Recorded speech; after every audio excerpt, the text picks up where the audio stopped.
We'll go ahead and get started at this point. So thank you all for coming today. We are also recording this session, but we're really excited. Dan Deffenbaugh and I we decided to do a deep dive into the Gospel of Luke for the season of Lent. We've been studying Luke as part of the narrative lectionary starting in January, and the congregation has responded very positively to our study of the Gospel of Luke. And so this has been a real great thing.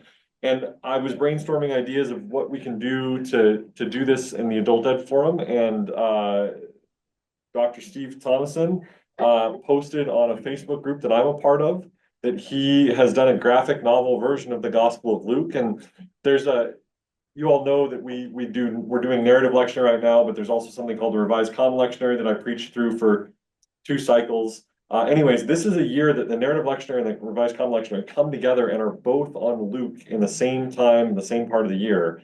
And so Steve was promoting his graphic novel and said, talk with me about it. So I ordered one copy and I read through it and I thought, this is pretty cool. Let's see if we can do it. And I reached out to him and he was very responsive and said, could we do this? And so I'm delighted to have him here with us, and he's going to share a little bit about his process for creating the graphic novel and a little bit about the Gospel of Luke. So I will let him mostly introduce himself, but we're real glad he's here. I'll open us with a word of prayer and then kind of turn things over to him, and then there will be time for questions hopefully as well. So let's open with the word of prayer. Gracious and loving God, what a gift you have given us in your Holy Scriptures, and an opportunity to reflect on the words of Jesus and the call they place on our lives.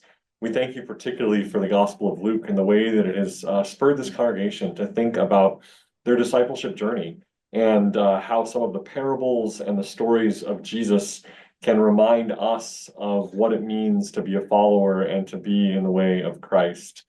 We thank you as well for the gift of technology that allows us to connect with people and make connections. And we thank you for Dr. Steve Thomason and his willingness to join us and talk about his own experience with the Gospel of Luke and the creation of the graphic novel, and a different way to think about it, perhaps a new way, a way that will draw additional people in and help them connect with Jesus' words and Jesus' life and Jesus' ministry.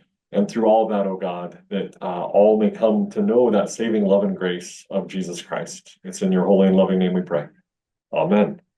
All right. Well, I'm going to sit with everybody else and turn things over to you, Steve, and then but feel free to ask questions of us, or if you need anything, let me know. Great, thank you. Well, hello everyone. I can see all of you on the top of my screen.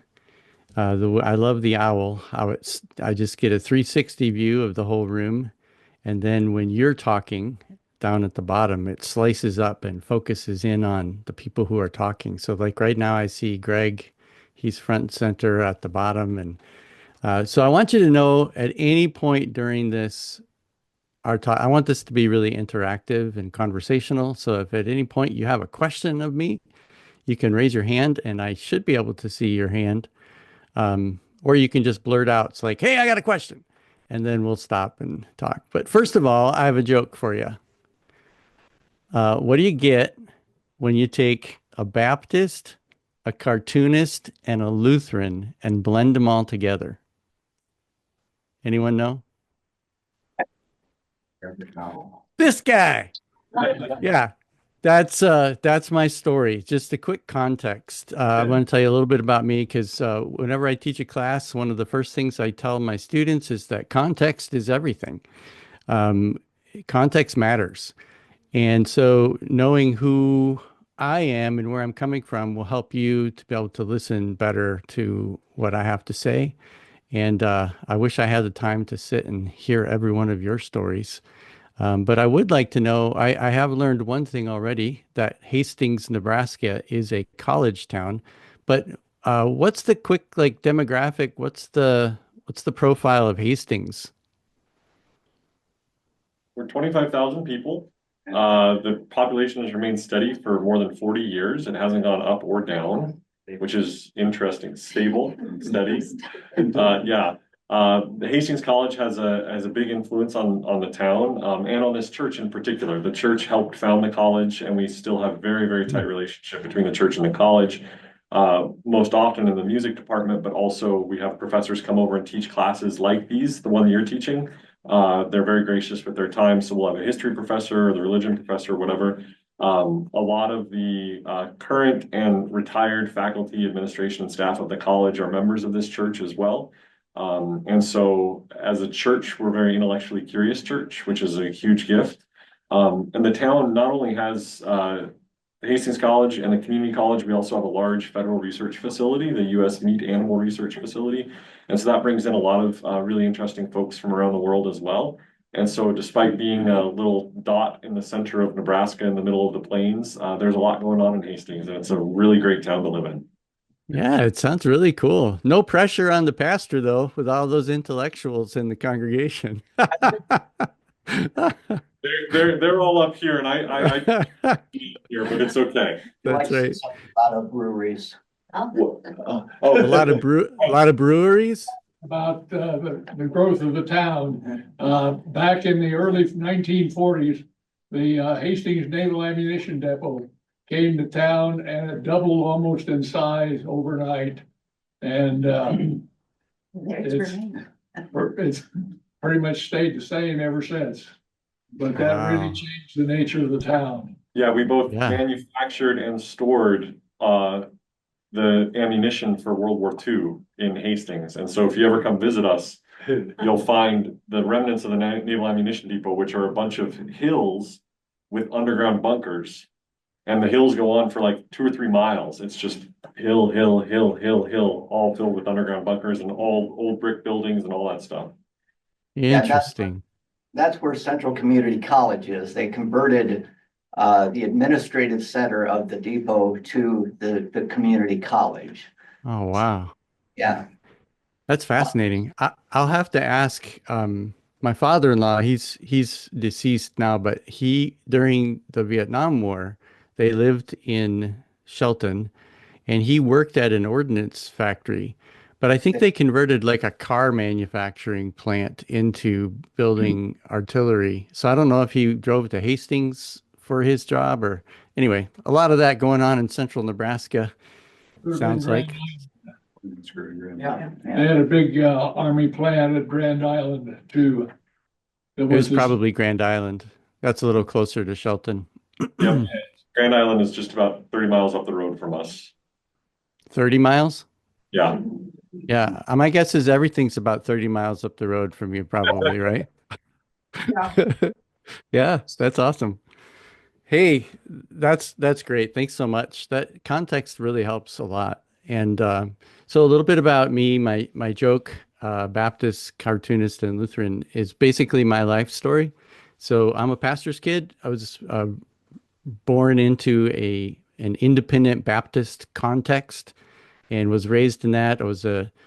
My dad was the early adopter of the evangelical movement in the late 60s. And so I was raised in the evangelicalism of the 70s and 80s. And I went to Wheaton College and became so in my life, I have two equal passions.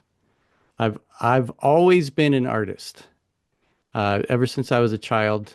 And I became a professional artist. I got my undergraduate degree in art and animation, illustration, all of that. My first job as a 17-year-old was I drew caricatures at the Great America Amusement Park in Chicago. And that job actually after college took me to Las Vegas, where I managed all of the artists, both caricature and airbrush t-shirt and portrait artists at the Excalibur Hotel and Casino, and then expanded in the 90s. And so 10 years of my life, I was that kind of professional artist as well as an illustrator and animator. But my other passion has always been scripture and theology and being a teacher. And when I was the summer between first and second grade, most little boys would come up to their dad and say, "Hey, Dad, let's go play catch or let's go fishing or something." I said, "Hey, Dad, I got this great idea. What if we took a big poster board and we read through the book of Acts together and we drew the Roman Empire and plotted out Paul's journeys on this map? Doesn't that sound fun?" He's like, "Yeah." And so I have literally been drawing my way through the Bible since I was 7 years old. And so that fusion of art and theology, uh, at times in my life has been like a competing force. Other times and now has been fully integrated into who I am.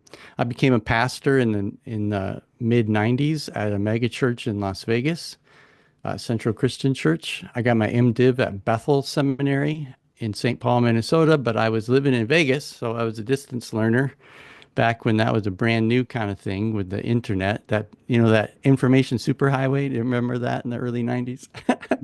And then in 2002, I stepped out of the mega church and into the micro church and got really involved in the emerging church conversation. And we were planting house churches in Las Vegas for 5 years. And then God called us to move back to Minnesota, where my parents were. My wife, the most important thing about me is I've been married to Lana, who is that Nebraska girl. She moved to Denver, though, so she's actually a Denver girl. But we've been married coming up on 36 years, and we have 4 adult children, all born in Vegas. But we moved back to Minnesota in 2007, and my dad, actually, who is retired pastor, introduced me to an ELCA pastor, Evangelical Lutheran Church in America. That was just down the road. And that pastor, God worked through him to love me back into ministry because I had burned out and I was like, I'm done. And so in 2010, I actually transferred my ordination into the ELCA. And I have been an ELCA pastor since 2010. And it was introduced baptism by fire into liturgical world and the revised common lectionary. And, prior to that, I was like, what's a lectionary? Because evangelical and, low church folks don't like those types of things and think about those types of things. So I've served 2 congregations in the Twin Cities since 2010. And since 2022, I have been a full-time faculty member at Luther Seminary, which is in St. Paul, Minnesota. And as of this year, I'm also serving as the dean of the chapel at Luther Seminary, which is basically the campus pastor who is a faculty member.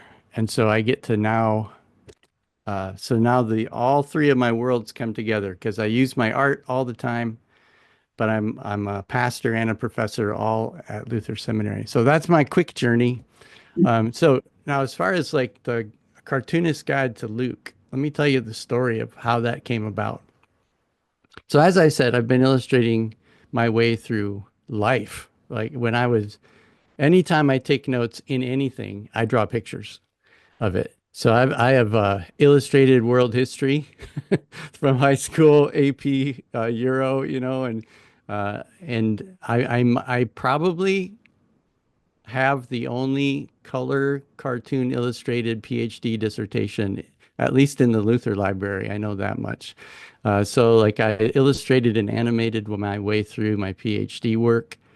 And anytime I teach or preach, I draw something and use visuals. I wrote a book, but it's been 4 years ago now, called The Visual Preacher. It's part of the Working Preacher book series.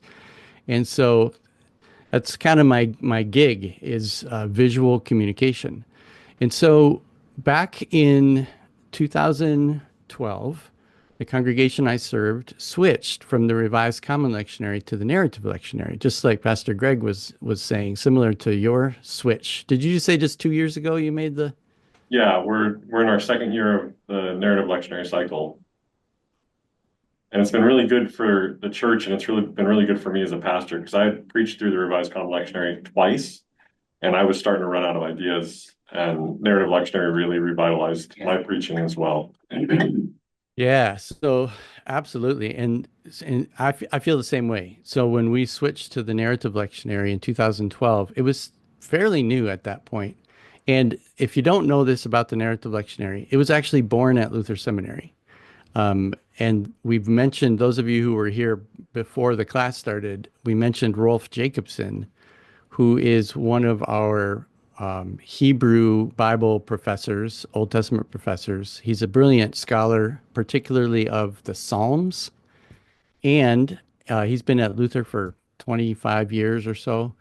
And he and one of our senior scholars, Dr. Craig Kester, who is a brilliant New Testament scholar, um, they invented the narrative lectionary because they had done a bunch of research of congregations and discovered that congregations who have had a regular diet of the Revised Common Lectionary um, were not biblically fluent. Like that you could they did these random kind of interviews and tried to see if people actually knew the story of the Bible, and most people didn't.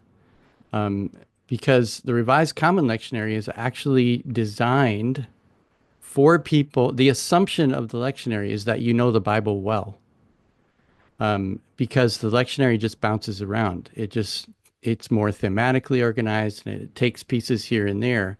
But if your only diet of the scripture has ever been the Revised Common Lectionary, then you never actually got the continuity of how the story works from Genesis through the early church.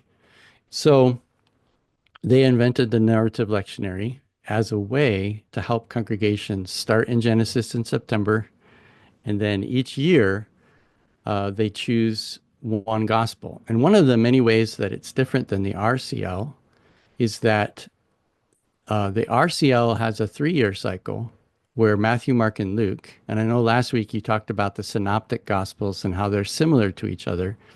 And the way the synoptics are similar is the story arc, because Matthew, Mark, and Luke have Jesus in Galilee for the first part, and then Transfiguration, and then the journey from Transfiguration to the Jerusalem, and he just spends 1 week of his life in Jerusalem. Well, the Gospel of John has him bouncing back and forth, right? So it's very different. So the RCL just has a Matthew year, a Luke year, and a Mark year, and a Luke year, A, B, and C. And then John just gets sprinkled out throughout the 3 years. Well, the narrative lectionary said, what's up with that? John should have its own year. And so the narrative lectionary has a 4-year cycle. And so if you just started, is this your second full year? So you started in Mark? Yep. Yeah. So next year you'll go to John, and then you go back to Matthew. So I'm preaching through the narrative lectionary as a pastor, and in 2016 we were preaching in Luke 4 years ago. I'm sorry, 8 years ago, we were preaching in Luke, and I was really starting to illustrate the stories as narratives in a graphic novel kind of style, but I was gearing it towards a PowerPoint. So all of my pictures were more like a movie screen, more like landscape. And then I got called to a new church on the south side of town. And that church, my first church really loved the fact that I was an artist and I was using this, and they fully embraced it. And this new church I went to, they also really loved the fact that I used visuals and would draw, and I would sometimes do live art during worship, and it was really fun. And so I got more and more into illustrating the narratives. And so when we did the Gospel of John at that church, every time I would preach from the narrative, I would illustrate the story that I was preaching as a graphic novel page. And so at the end of that series, because I didn't preach every week, at the end of that series, I had this little collection of graphic novel style pages of the Gospel of John. And people were coming up to me and saying, so what are you going to do with those illustrations? Those are so cool. I'm like, I don't know. I just did them because I was preaching. And so I published, I published them as a PDF. And then the next year, we were coming back to the beginning, and we're coming up to the Gospel of Matthew. Now, let me pause for a second and say that for over 20 years, I have had a website. I've always had a website that I would just put my artwork up on my website. And it has had multiple iterations. And I've always had this thing called the Bible bookshelf, where you could go to the bookshelf and find the illustrations you want. And I'm going to share it with you in just a second. So this idea of having a website, sharing my visual resources for free out there on the web, has always been part of my ministry back from the time of the house church. And so I thought this year when we were coming back to Matthew, it was the school year of 2018 to 19. And it was Matthew. And I thought in the summer prior to that year, I thought, wouldn't it be fun if instead of just illustrating the stories that I preach, and instead of just illustrating the stories that are in the narrative lectionary, what if I illustrated the entire Gospel of Matthew just for kicks? And I thought that does sound fun. And so what I did was in the summer, I started studying Matthew, laying it all out. Well, actually, yeah, summer, fall, I would study the gospel, getting prepared. And then when we started preaching, I would illustrate the pages that the stories of the narrative lectionary were from. And I'd just skip the ones that we weren't preaching. And then in the summer, when we were done with it, I went back and I filled in the ones that we had skipped. And so by midsummer of 2019, I had a full graphic novel of the Gospel of Matthew. And because I had already established a self-publishing business where because all of the resources, I have 5 years worth of material that I wrote for my house church network. And that was already printed into books and stuff. I thought I could produce a graphic novel. So I did. And there was the Gospel of Matthew. And I thought, that was super fun. Let's do it again. And then Mark came. And so we did Mark. And then COVID hit. And so I was illustrating Mark during the lockdown of the world. And so the summer of 2020, I published Mark. And I had more time on my hand than I had had before, right? And so I thought, Luke is coming. We're on a roll. We might as well do Luke. And so then I illustrated Luke, and that's what you have in your hand. And then the next year, I illustrated John. And as I was finishing up John, Luther Seminary called me and said, hey, would you come and be a professor here? So I said, sure. So I came. And so I had, at that point, completed all 4 Gospels. And one of the reasons I was hired at Luther Seminary was because of my art and my animation. I was hired. Half of my job is to be a traditional professor and teach in seminary courses. But the other half is I create content for Faith Lead Academy, which is a ministry of Luther Seminary. And I create courses designed for what we call the everyday disciple. Not academic courses, not leadership courses, but courses like for this class. So like you could just register for that course and you could do all my videos in your classroom, right? That's a little plug for Faith Lead Academy, by the way. And we were thinking about, so what courses do they want me to do? Well, the very first course I did was the Gospel of Matthew using my graphic novel. And that was so much fun. And so then I got done with that one. So the summer of 2023, or the spring of 23, we decided, they asked me, they said, what would you think about doing the book of Acts? And so it was like a dream come true, because the first 4 books, like the Gospel of Luke that you're holding in your hand, I squeezed that in the middle of being a full-time pastor and illustrated that while I was preaching and doing all the work of being a pastor. Well, when it came to this Acts project, it was actually my job, which is why Acts is twice as thick. I did an even deeper dive and did more detailed illustrations. It was super fun. And so the book of Acts is also a course on Faith Lead Academy. So that's like the backstory as to where that book that you hold is in your hand. It's one of 5 books. And when you put them all together, I call it Portraits of Jesus. Because I consider Luke Acts as just one story. That's one of the first things you need to remember about the Gospel of Luke is it's part one of and Acts is the follow up to it. And so each of these four Gospels paints a different portrait of Jesus, and the portrait of Luke is the one you're interested in. So what I'm going to do now is I'm going to share my screen, and I want to. Well, first of all, are there any questions before I dive into a different mode?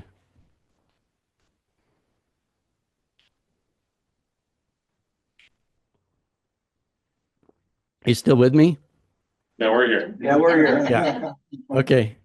Greg, is this the kind of stuff you were hoping for? You just redirect me, man, if you need me to go. How late are we here? 1 o'clock? No, 10:15? Yep, 10:15. Yeah. Okay. All right. So now I'm going to get visual because that's what I do. I want to share with you how to find all of this because everything that you hold in your hand in the Gospel of Luke, Cartoonist Guide to Luke, is available for free online that you can share with your friends. And I just want to show you how to get there. So this is my main website, artpastor.com. And if you just remember that, artpastor.com, it'll take you right here.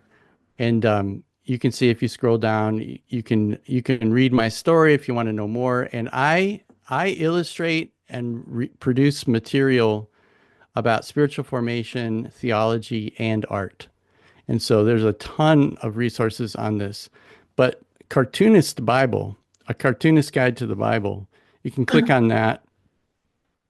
And this is actually its own website. So you can also just go to cartoonistbible.com if you want to go directly to the Bible resource. I love these two pictures.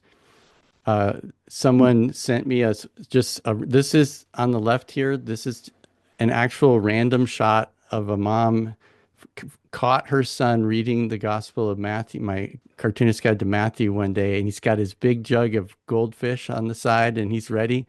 And she said that he just sat there and read the whole thing. And then on the other side is one of my members of, I have a membership site called Art Pastors Network. And we do a visual text study every Monday afternoon. And that's a whole thing if you're interested in that. But this guy sent me this picture when I first released the book of Acts. And I just love this contrast because you've got, the full generation, the full span of generations. Everybody loves cartoons, right? Graphic novels. So here's the portraits of Jesus that you can just click on and explore. Now, what I want to show you is no matter where you are on this site, you can come up here and click Explore Bible. And this is the bookshelf I was telling you about earlier. I drew this bookshelf a long time ago, but it's an interactive image. And so I try to make everything visual and interactive. So this is like if you want to learn about each of the genres, so you're studying the Gospels, you could click on this bubble for Gospels. And here's my introduction to the Gospels. And this is basically what Dr. Dan, I can't remember your last name. How do you get to be referred to?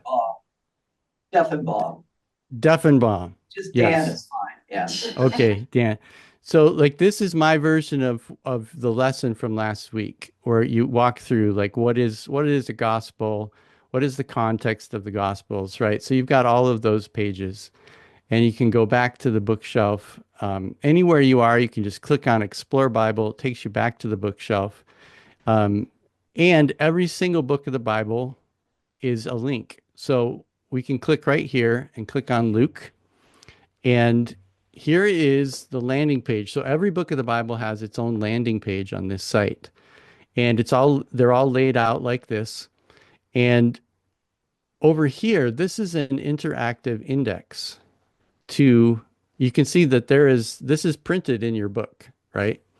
And so this is the outline of the book.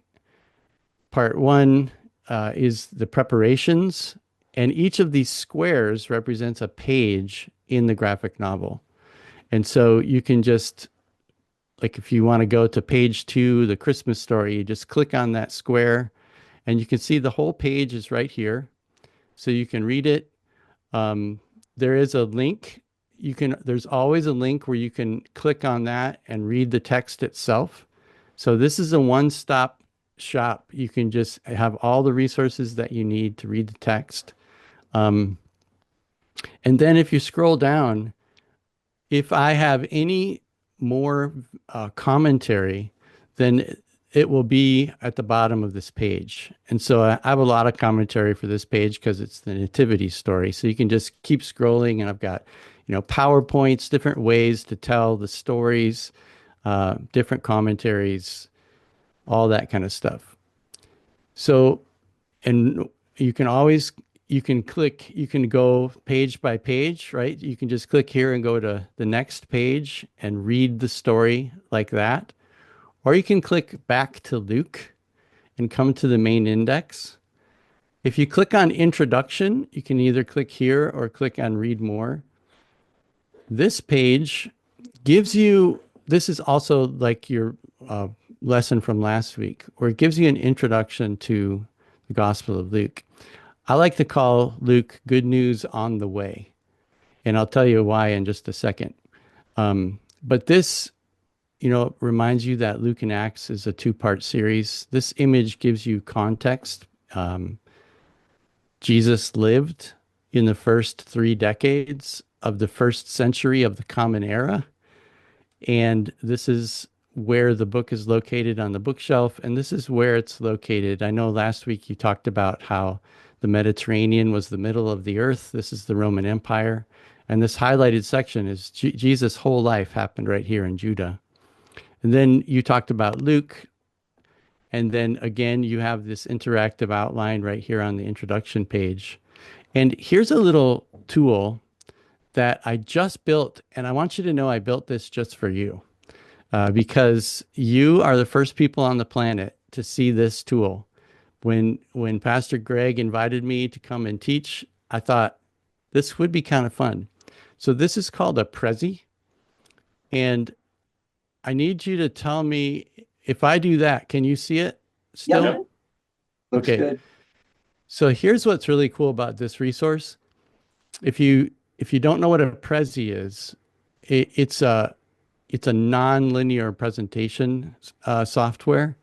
And so this image, you can navigate the entire Gospel of Luke in a couple different ways. One is you can just pick and choose where you want to go. If you click on one of these circles, it's like, you know what? I want to go right to Jesus' ministry in Galilee. It zooms you into the part 2, and it has all of the pages from that section. And if you click on it, it'll zoom into the panel. And now, the other way to do this is you can just use your right and left arrows. And so if you choose your right arrow, it'll just walk you through panel by panel, and you can read the story like this. Kind of a fun way.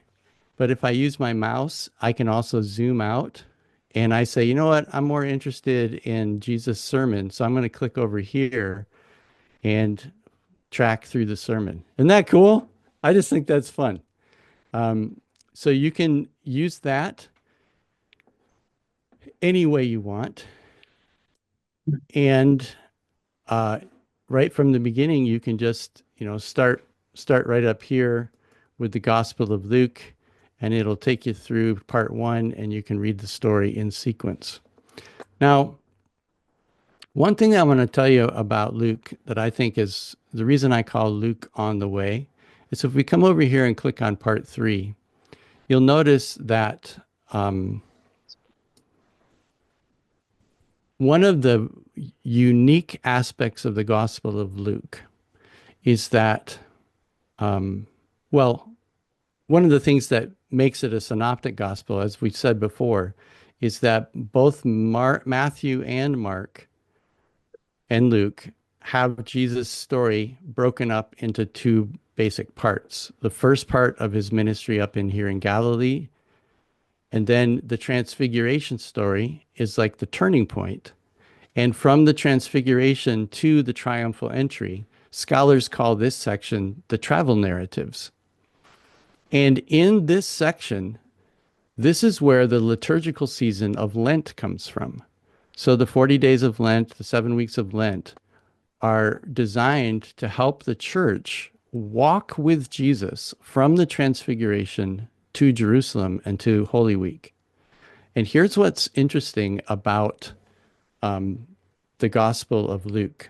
Now, I'm going to exit out of this and I'm going to come up here and I'm going to go to a page on my site called Travel Narratives. And this is called Lent and the Travel Narratives, where you can see Matthew, Mark, and Luke are compared in this chart. And I want you to notice something. When Matthew tells the story of Jesus walking from the transfiguration to the triumphal entry, it takes a couple chapters. And there's some key stories there along the way, where in Matthew's gospel, he has 5 discourses, and one of the major discourses happens during this travel where Jesus talks. He tells some parables, and we have this parable of lost sheep, and he tells parables about forgiveness, and this is all about the power of forgiveness. And then there are some stories where he says, let the children come to me, and the story of the rich young ruler, and the story of power. And then there's blind people in Jericho, right? Those are the stories of the travel narratives. And when you come to Mark, as you learned last week, Matthew was probably using Mark as a resource. And so you have some similar stories, right? And just a couple chapters. But look what happens when you come to Luke. Boom! Luke takes 10 chapters to get Jesus from the transfiguration to the triumphal entry. Just that observation alone tells me something about the Gospel of Luke. This is, I think each gospel has a section in it where the gospel writer is presenting what I call the quintessential Jesus, or the core teachings of Jesus. And in Matthew, it's the Sermon on the Mount. Like, those are Jesus' core teachings. In John, I think it's the story of the upper room where Jesus is with his disciples, and you have the vine and the branches and the washing of the feet and all those things. It's hard to locate it in Mark because Mark doesn't have a lot of teachings. Mark's all about what Jesus does. But here in Luke, I think this is the bulk. This is the place where you're going to find the quintessential teachings of Jesus. And it's where some of the most familiar stories, like the parable of the Good Samaritan, the parable of the lost son, or the rejoicing father, or the grumpy son, whichever way you want to think about that parable. A lot of the sending of the 70, all of these things are found unique to Luke, and they're found right here in the travel narrative. So those are a couple things. Something else that Pastor Greg, you said you wanted was process of how I came up with this. And but I'll stop right here and just, are there any questions, or am I confusing anybody? Am I random? Too random? I have a question, if Yes. you don't mind. What you're trying to do is present the gospel to a broader audience through cartooning, and but on your website, you put up the gospel narrative that you can click on and read it. What version of the Bible are you using? Are you still using the ESV, or are you, because you have the Living Bible, you have the Message and things like that, which, is comparable to what you're trying to do in Luke? Are you using a different version of the Bible that is more accessible, I guess I'm trying to say? Yeah, that's a great question. I use the New Revised Standard Version, primarily because I am an ELCA pastor, and that is the standard version that's used in most ELCA churches and a lot of mainline churches. So I use Logos Bible software, and the way that so Logos has a little snippet, a code snippet that you can put on your website. It's called Ref Tagger, and anytime you type in a Bible verse, a Bible reference on your website, it will automatically link it to biblia.com, which is the free online Bible produced by Logos Bible Software. And when you do that, you can choose which translation you want it to point to. And so I default to the NRSV, but of course, when I teach how to study the Bible, I encourage people to use multiple translations or learn Greek and Hebrew. So does that answer your question? Yeah, yeah. And Yep. it's what I would have expected, but sometimes the message or the Living Bible can really open up a vista that the NRSV can't, in the same way that cartooning can open up a vista in a way that, just reading the text cannot. So, Yeah. And that's right. And I think one of the reasons that I try to stay anchored in an NRSV, if I were in the evangelical world still, I'd probably be the NASB, more of yeah. the wooden direct translation as opposed to more of a paraphrase. Because exactly to your point, what I'm doing with my illustrations is similar to what the message is trying to do with words, trying to open up the story to an accessible visual way. But what I also want to communicate is I'm not trying to change the story. I'm not trying to modernize the story. There are comic book Bibles out there that that do try to like contemporize the story. I'm simply trying to illustrate the text using my style of drawing as a visual summary, so that as you read through um, my images, what I always envision is that people will have my graphic novel on one side and the Bible on the other side, and just use it as an illustration of the text. Because what I want people to do is to read the Bible. So I hope that makes sense or is helpful. Are you familiar with the Bible Project? Oh, don't get me started. I'm a hardcore fanboy.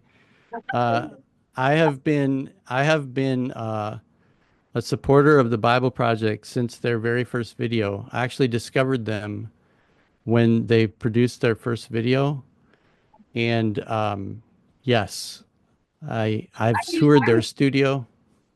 Oh, you have. Hmm. I taught English to Chinese students in a high school, and of course they have no context whatsoever. And I had to teach the Bible to them. And I was like, oh my stars, what am I going to do? And that was the Bible Project. Like, Yeah, I don't know if I would have done without it.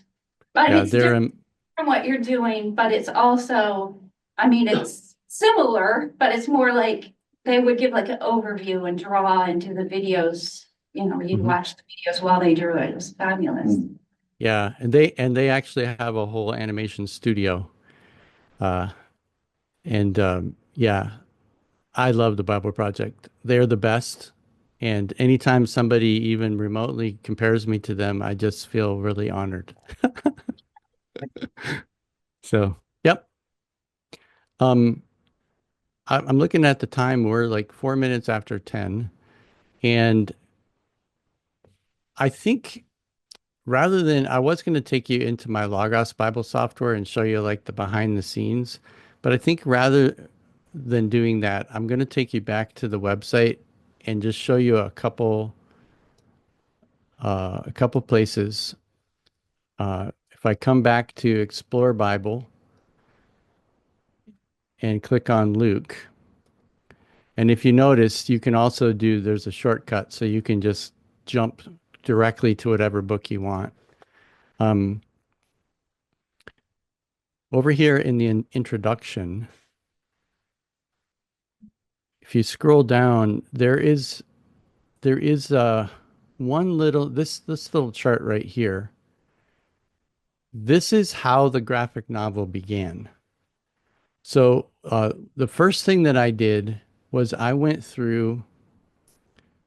Um, Actually, I'll show you one more thing on here, and then I am gonna open up my Bible software for you. On the main page of Luke, if you click over here, you'll notice that it is translated into Chinese. So if anybody reads Chinese, you can read Luke in Chinese. So um, quick story on that. I had a guy a few years ago, a man, Chinese national, sent me an email, much like Pastor Greg did, and said, "Hey, I create material for Christian children's material in China, and I love your stuff, and everything I do is illegal. So, would you allow me to translate your Gospel of Luke into Chinese?" So I met with him on Zoom, and we had a wonderful time. He's a sixth generation Christian living in China, and he took all my Photoshop documents and translated them into Chinese and sent them back to me, and I produced a printed version of it. And it's all there on the website for free. I don't read Chinese, so I don't even know if it's right, but it and then I have never heard from him. So pray for him. I don't know. He may have been arrested. I don't know what happened to him, but that's a fascinating story. And I just signed a contract for a Spanish translator to be working with. Uh, we're translating John right now. So, um, where was I going with this? I just distracted me. Oh, Four if you come down parts. here to videos, Yeah. there's a whole section of videos. And if you're interested in the process, 4 years ago, when I was creating this book, I decided to do a video documentary of it. And so I go through a detailed process of how I created it. So I'm going to I'm going to mute this, and I'm just going to show you, like, this video shows you how I use um, an app on my iPad called Comic Draw to actually create the comic pages. And there's like 8 to 10 hours of video on how the book was made. So if you really are interested in nerding out on the behind the scenes, there's the whole documentary on that. Um, and I also talk about how I use Logos Bible software. So see, here's a whole video called using Logos Bible software to create the comic book. So that's my quick reference to a deep dive into process. And it's all here, once again, on the homepage under videos. And I've got a whole bunch of videos that I've created.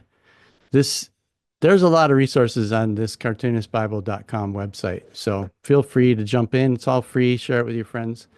We're getting short on time, so I just want to open it up for more questions and thoughts or comments. I don't want to be the only one asking. If what I just gathered from what you did, you graphically draw out these panels with your hands, right? You know, with a pen and paper.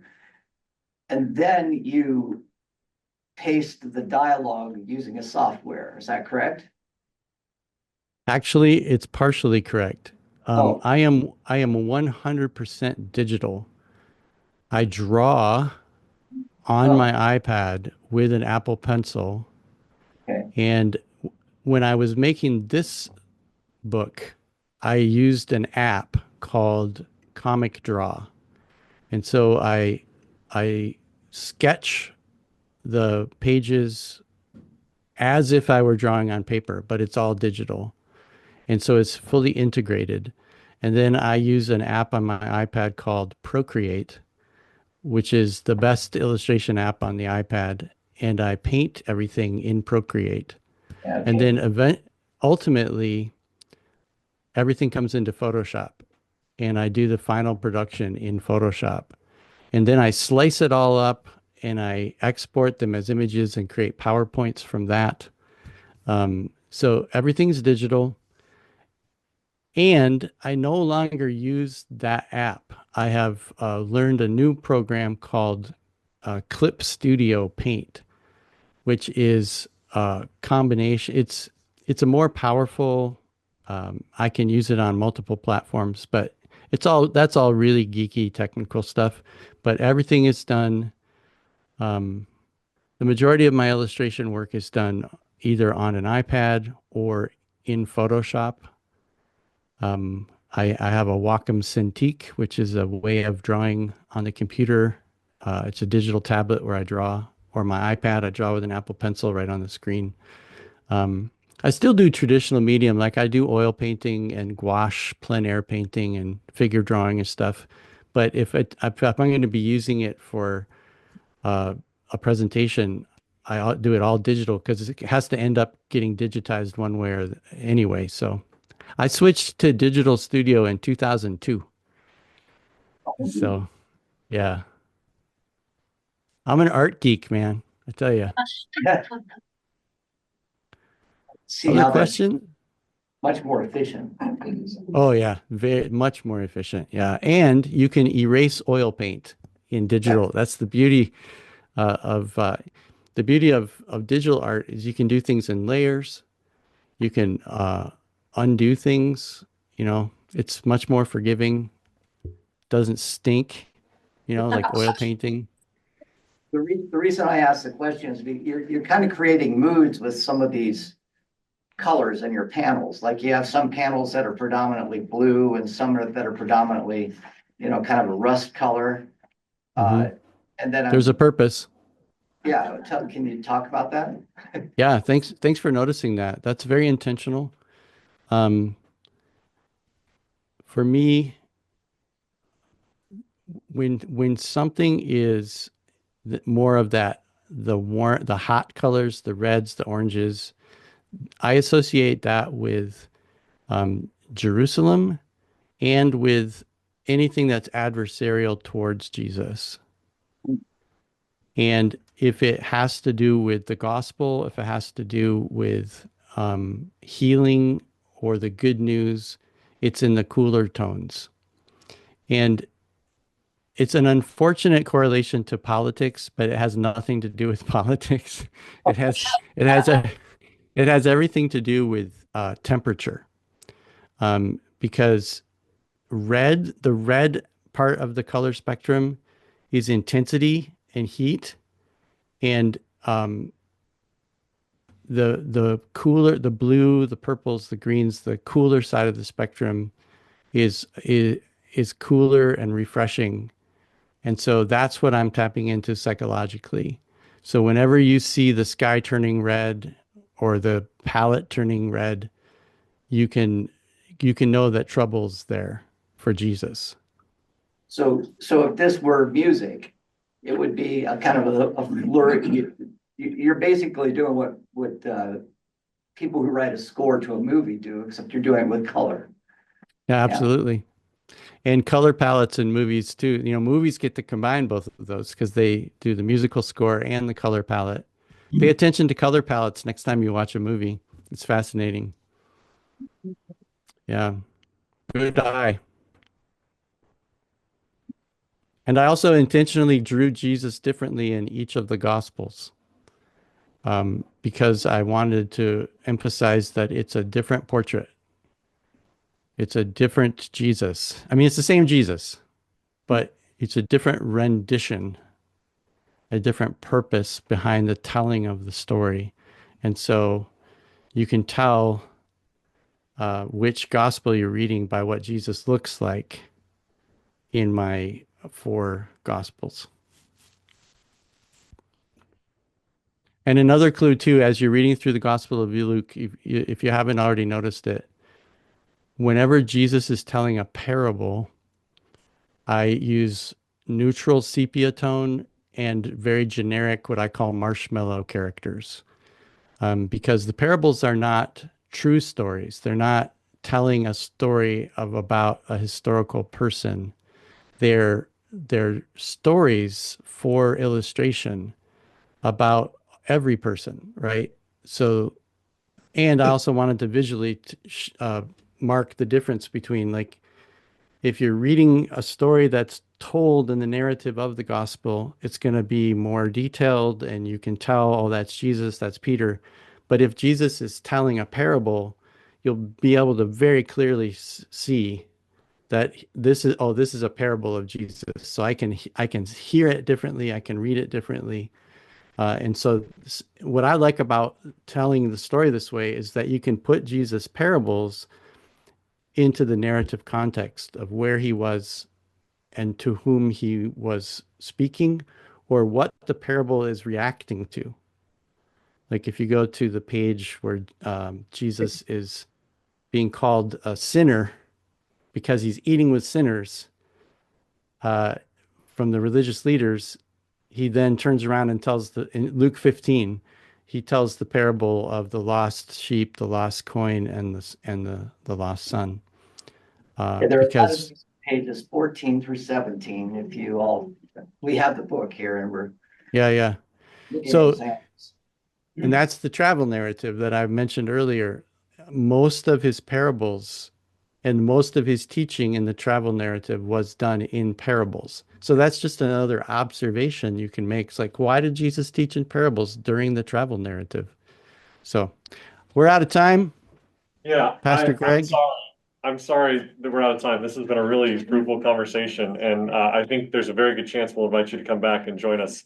Yeah, I'd love for you to come in person and plan a whole weekend around you being here and maybe preaching and doing some drawing if that's something of interest to you. So let's think about how that could work at some point if you'd be interested. Yeah, that sounds really fun. Yeah, and I'm sorry to Thanks. cut the conversation short, but I've No, got to run the technology, then I've got to go run and get ready to yeah. lead worship. So I have to go to church now too. So, awesome. all right. Well, thank you again, Steve. Thank you all for Yeah. coming. Nice to meet you all.